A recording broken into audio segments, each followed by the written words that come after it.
এই মুহূর্তের big breaking news, চাকরি বিক্রিতে যিনি যুক্ত তিনি এখনও রাজ্যের মন্ত্রী। কে সেই ব্যক্তি?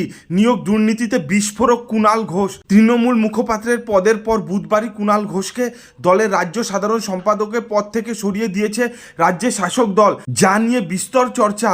আর সেই ঘটনার 24 ঘন্টা কাটতে না কাটতেই রাজ্যের নিয়োগ দুর্নীতি নিয়ে বিস্ফোরক তৃণমূল নেতা। গতকালই এক সংবাদ মাধ্যমকে দেওয়া সাক্ষাৎকারে জোর গলায় কুণাল দাবি করেন চাকরি বিক্রির কথা দল জানতো।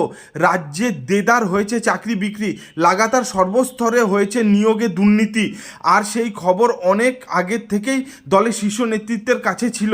এমনটাই দাবি করেছেন তৃণমূলের অপসারিত রাজ্য সাধারণ সম্পাদক কুণাল ঘোষ। বলেন, রাজ্যে চাকরি বিক্রি হচ্ছে, পার্থ চট্টোপাধ্যায় বা তার নাম করে টাকা তোলা হচ্ছে।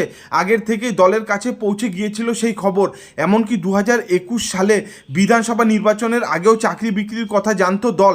বিস্ফোরক দাবি করে কুণাল আরও বলেন, শিক্ষাক্ষেত্রে দুর্নীতির কথা দল জানতো বলেই 2021 সালে পার্থ চট্টোপাধ্যায়কে শিক্ষামন্ত্রী করা হয়নি, যা নিয়ে পার্থ গোসাও করেছিল। পার্থ একা নন, তার মতো আরও একাধিক হেভিওয়েট নেতা চাকরি বিক্রির সঙ্গে যুক্ত, যারা এখনও বহাল তবিয়তে দলে রয়েছেন।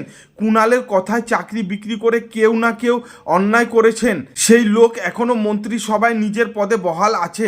চাকরি বিক্রিতে যুক্ত তিনি এখনও রাজ্যের মন্ত্রী।